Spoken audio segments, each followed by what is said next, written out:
Hi, welcome to the Chapter 5 Summative Assessment Review. What I'm going to do is go through some problems that were exactly like the review packet that you had gone through in class.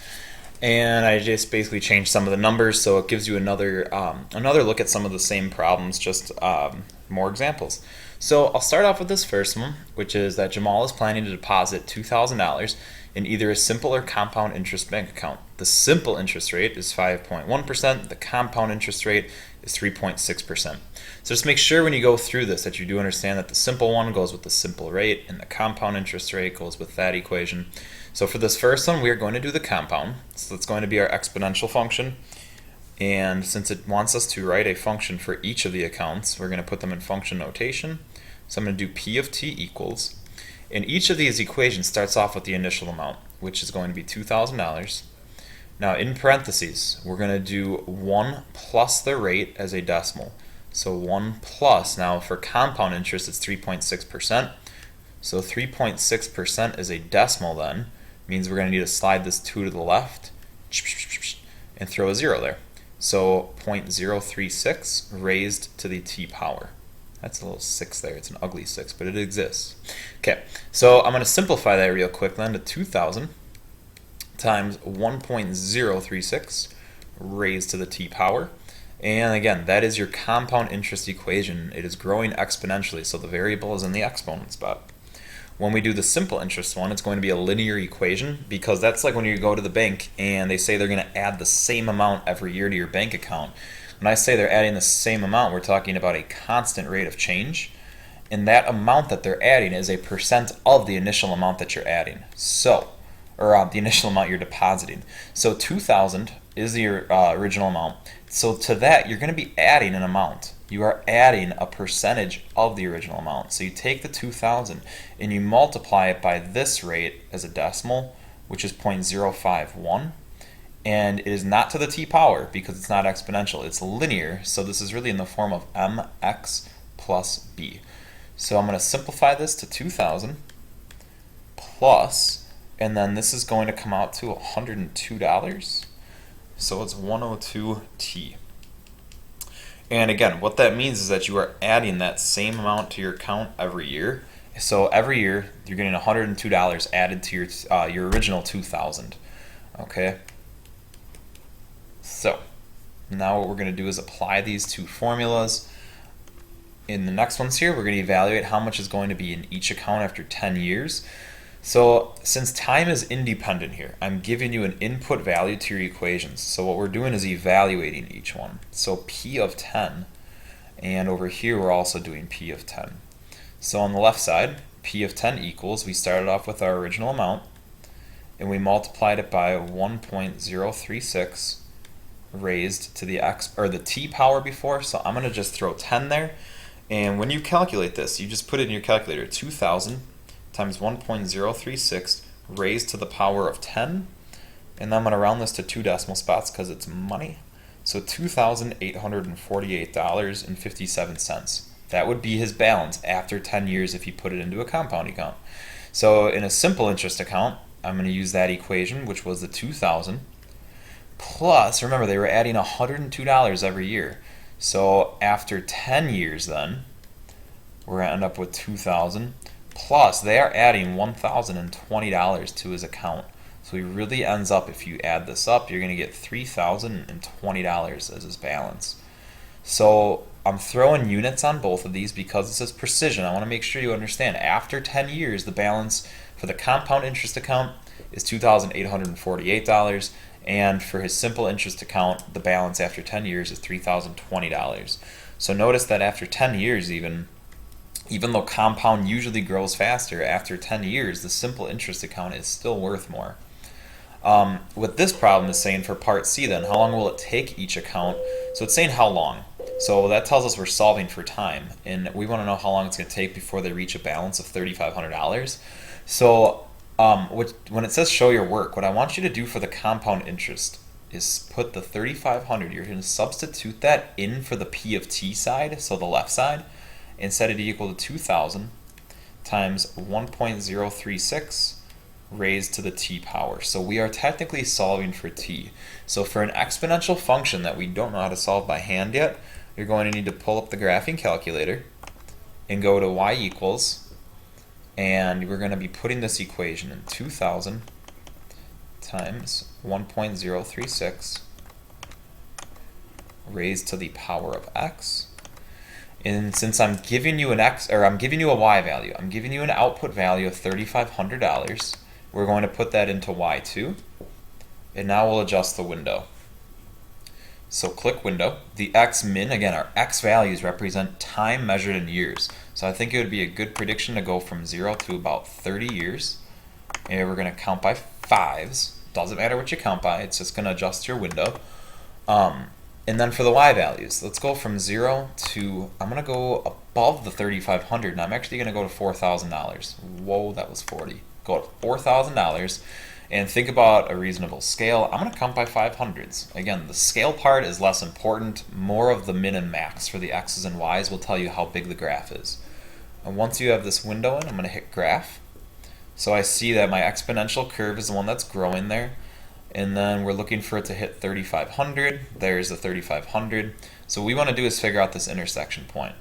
So I know that the x value of that intersection point is going to give me the time that it's going to take, and the y value tells me the amount of money, and that's the 3,500.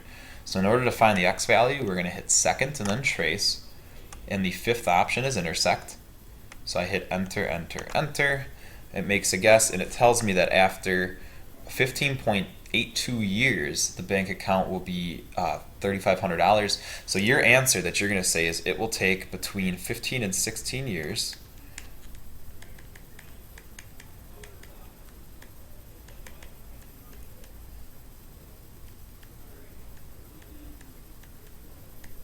So it will take 15 and 16 years for the compound interest account to reach $3,500. And really write down that full response. I kind of ran out of room here, but definitely say it will take between the 15 and 16 years, and say for the compound interest account to reach $3,500. So that's a full answer in context of the problem. With the simple interest account, we're going to do the same thing with the equation, but since this is a linear equation, we can actually solve it by hand and we don't have to go through the whole graphing calculator process. So I'm going to take that equation, and what again we're doing is solving for t. So the first thing that I'm going to do here, I'll actually scroll this down, I'm going to subtract 2,000 on both sides, and I'll be left on the left side with $1,500, and on the right side I have 102 times t. So then what you're just going to do is divide both sides by 102, and I end up with t equals 14.71. So your answer would be, you would say it will take between 14 and 15 years. That's a really ugly 14. So this one's going to take, you would say, again, it will take between 14 and 15 years. Now in this case, for the simple interest account to reach $3,500. So again, please answer in context of the problem, which means you're referring specifically to both of those bank accounts. So in the first one, please, you would say it would take between 15 and 16 years for the compound interest account, and for the one on the right side, you would say it would take between 14 and 15 years for the simple interest account. So for the next one, it says, into which account would you suggest that Jamal deposit his money into? And this answer is really going to be up to you. It's a justify question. So in your answer, you need to cite some specifics on why you would suggest one account over the other. So if you're going to choose compound, don't just tell me it's because it grows faster, because we just kind of showed in the last two problems that it didn't actually grow faster for the first like 15 years almost. So it would take a little bit past that in order for the compound one to actually grow faster. So if you're going to support evidence, I would say, and I'm just actually going to type this response in.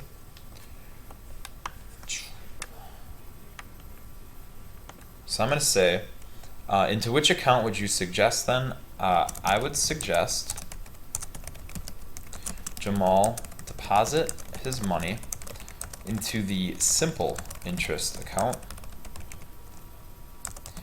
because after 10 years, the balance of the simple account is higher than the balance of the compound interest account.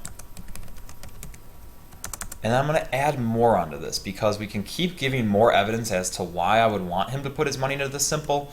And I'm just to refer back to part C then, it will take a shorter amount of time for the simple account to earn $3,500. Oops, that says a number, not hashtag. $3,500. So we just proved in the last problem that it will actually get to $3,500 before the compound one does. And again, I'm using my specific evidence from parts B and C in order to answer part D. So don't just tell me it's compound because it grows faster, or don't tell me simple because you're getting this amount every year. Look at the parts that, or look at your answers from parts B and C, and that will help you fully justify why he would put his money into the simple interest account. The one after this now. Question 2 says Sandra purchases a new truck for $50,000 and it's losing value at a rate of 6.61% each year. Her friend Brenda inherited a vintage car that's worth $30,000, but it's increasing in value by 7.2% each year. So complete the table showing the values of both cars at the specific years, and then we're going to answer some questions about them. So first of all, let's establish what our units are. So time is going to be measured in years. And for the cars, their value is going to be measured in dollars, which means when we fill in our table, you do not have to put the little dollar sign next to all these. So what I'm going to do is go through and we're going to get each of our equations. We're going to get each of our expressions. So since they're expressions, you don't need an equal sign, you don't need a y equals, and you don't even need to put f of x or f of t or anything. You can just write the expression. So they're going to both be exponential. So they start off with the initial value. So for Sandra's car, it's $50,000. And then in parentheses, since she is losing value, we're going to be doing 1 minus her interest rate, which was 6.61, which we want to slide the decimal to the left 2 spots. So you would say 1 minus 0.0661. And then for the other equation, it's going to be 30,000. And then since this car is gaining value, it's going to be 1 plus the amount. So 1 plus, and in this case, it's increasing by 7.2%, so you would say 0.072. So these are both of our equations. What I'm actually going to do above this is write the simplified form of each of these equations. So this one was going to be 50,000 times, and now in your calculator you're going to take 1 minus 0.0661, and I end up with 0.9339 raised to the t power. And then for the other one, it would be 30,000 times, and then when you add these two, it's going to be 1.072 to the t power. So what I'm going to do is actually pause the video. I'm going to fill in the table of values by just substituting in the following values of 1, 5, 10, and 15. And then I'm going to replay the video that will just have the answers. So you're just going to see them pop in. So there are the values, and notice that I rounded to 2 decimal spots on all of them. Again, since it's money, you can go to a penny, which means 0.01 basically for 1 penny. So that's why we're doing 2 decimals to the nearest hundredth. So what I would suggest is pause the video, take these values in, because I'm just going to move on to the next question then. So now we're going to answer a few things about these. So the first one says, determine the y-intercept of each function and explain what it means in context to the problem. So when something crosses the y-axis, the x value is 0. So in this case, when time is 0, what is the value of the car? So what I'm going to say, and again, I'm going to type in my response here. Oops, where is it? Okay, so that's huge font. Okay, the y-intercept for Sandra's equation is $50,000, which represents the initial, the initial cost of her truck. The y-intercept for Brenda's equation represents the starting or initial cost. I'm just going to say starting, yeah, we'll do initial again. So the initial value or cost of her vintage car, which I'm just going to throw on there. That was the $30,000. So in both of these cases, time is 0, which is really important to think about. So that's why when I say time is 0, that's after the value of the new car starts going down and the value after the vintage car starts increasing. For this next part, it's going to have us determine how long it's going to take for the value of the vintage car to double, which means, let's go back to the vintage car equation. It was started off at $30,000, so we want to know when it's going to reach $60,000. That's what we're trying to solve for. So when it says show all your work, again, what you're going to do is substitute the cost on the left side of the equation, and you're going to rewrite the equation on the other side. And this was let me go back real quick, 1.072 raised to the t power. And again, what I'm going to do is go to the calculator and use the intersection feature to figure out where this crosses. So what I'm going to do is turn this baby on, go to y equals, and I'm going to put in our top equation, or your your compound interest blah blah blah, your exponential equation for the vintage car, which is $30,000 times 1.072, and that again was raised to the x power. Make sure you put this number to the x power and not next to it, because it is exponential, so it has to go in the exponent spot. And then for y2, since I'm giving you a y value, you're going to put in 60,000. So I'm going to go to window, and again, our window is a range of years. So I'm going to go from 0 to 15 years. The reason I'm picking this is because when we completed that table, I know that at 15 years, that value was over $80,000. So that's a really good window max then for the time, because we're only going to be predicting when it hits 60,000. And I'm going to count by, we can count by whatever. I can leave this at 5s. I'll just count by 1s. I'm going to go from 0 to, and let's make it 75,000. So it's going to be above our prediction of 60. And I'm going to count by 5,000s. So again, the scale is less important because that's what your graph is counting by, but the min and the max values, make sure you really understand that the x values represent time and the y values in this case represent the cost of each one of the cars. So now I'm going to hit graph. And the first curve again is the one for the value of the car, that the vintage car was increasing, and the line going across horizontally tells us that that's how long it's going to take basically for the car to reach the value of $60,000. So what we want to do again is find the intersection. So I go second trace, go down to intersect, and I'm going to keep hitting enter. And then it says 9.97. So you're going to say it will take between 9 and 10 years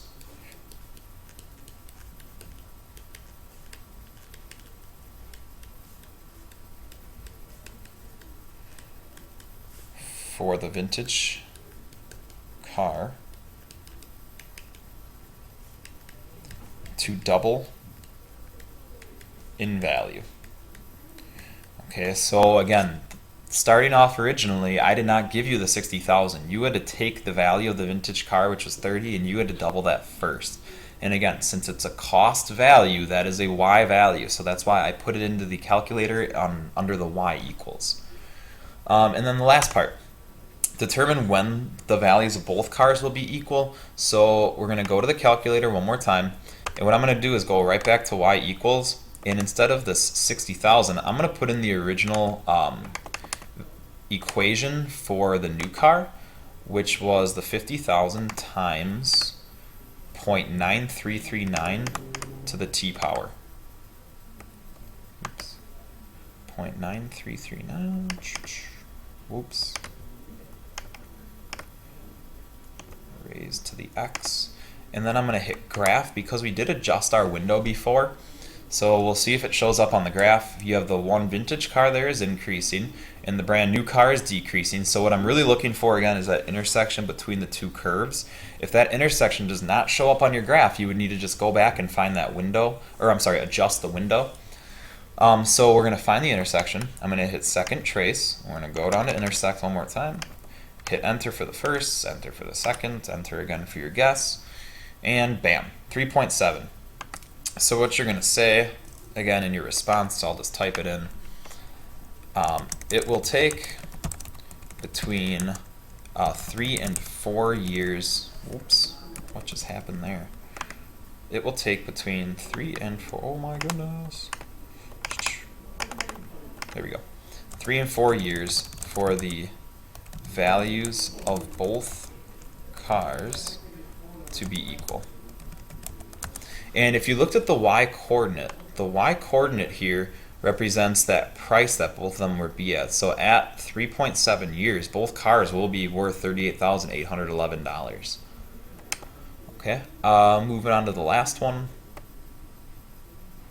or second last one I should say. We're going to graph the function for these using a table of values, and then we're going to identify the properties that go with it just to answer those little questions.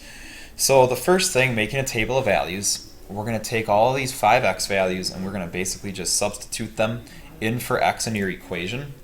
So I'm going to take negative 1.5 in my calculator times 2 to the negative second power, and I get negative 0.375. And I'm going to do the same thing for all the other numbers. I'm going to take 1.5 times 2 to the negative 1 power, and I get 0.75, negative 0.75. And then when I put in 0, I get negative 1.5. When you put in 1, you're going to end up with negative 3. And then when you substitute positive 2 in, you're going to end up with negative 6. So take a minute and actually try substituting in a couple of those values just to make sure that you are getting the correct answers that I have. And then what I'm going to do is just plot these values. So first of all, this function right here is going to end up, since there's not a horizontal or vertical translation, I should say since there's not a vertical translation, our horizontal asymptote is going to be at y equals 0, which is this dotted line that I'm making across.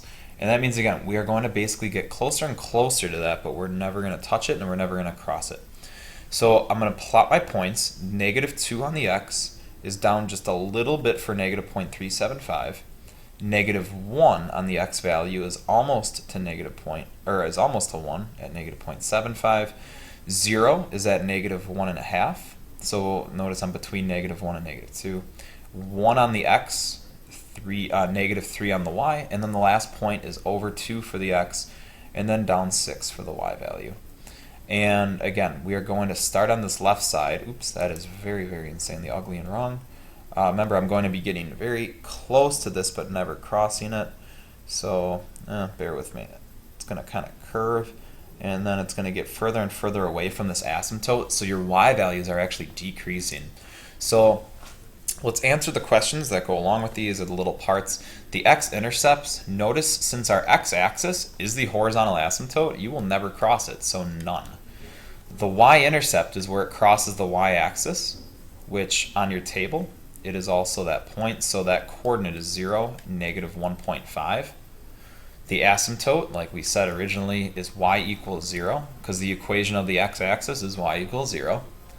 The domain is saying basically which x values work for this function. And since you can substitute any value in for x, your domain is all real numbers, which I'm going to use this fancy schmancy r, or you can just say all real numbers. That says numbers, not all real hashtags. Okay, this is not Twitter. Okay, range. So your range values, notice they all have the negative sign with them. All of these range values are below your asymptote. So your range is going to be y is less than 0. It's not going to be less than or equal to, because we cannot equal 0. You can't touch that asymptote. So all of your y values are below that x-axis, so they're all less than 0. And notice that your values are decreasing. The y values keep getting smaller and smaller. Even though these numbers look like they're getting bigger, you're becoming more and more negative. So the numbers are actually decreasing. So you would say decreasing on domain. Alrighty, last problem. And this is where we're going to be justifying the translations that are occurring compared to our basic function that's given. So I'm going to type in my responses for both of these because I'm not really going to be doing much math. So we're going to look at the basic function, which is the f of x equals the 0.5 to the x power, and we want to look at basically what this negative sign did in front of the x and what the plus 1 does. So what you're going to do for this first one is look back at what the transformations do. The negative x is going to reflect the basic function over the y-axis. So you're going to say the basic function is reflected over the y-axis, and the plus 1 after is going to vertically, so I'm going to add this on, and vertically translated, which means it's going to shift everything up. So it's vertically translated up 1 unit. Okay, so the basic function, that's a vocab term. That's referring to that top function that we have. And since we have that negative x value, it's actually going to flip it over the y-axis. So using more vocab, it's reflected over the y-axis. And we don't want to say it's just shifting up. It is vertically translated up 1 unit. So that's that one, and then the one below it. This one's a little bit less. Switch color. So the basic function, and notice this just has the x minus 5, which is going to be a horizontal translation, because if you think about it, the x-axis goes left and right. So if you have something going on up top here, it's either going to shift your function to the left or to the right. And this was the one that was kind of tricky, because it was just kind of the opposite of what you would think. Because since it has minus 5, you would think that it would move everything to the left, but the basic function is horizontally translated to the right 5 units here. So the minus 5 is actually going to be taking the function and moving all of the values to the right 5. And that is all the material that you will see on the summative. Go back and review anything in this video again. Especially the problems, I would say, especially this part. Question number 2, creating the equations that, or the expressions that I have in red here, creating these exponential equations, make sure you fully understand this base number.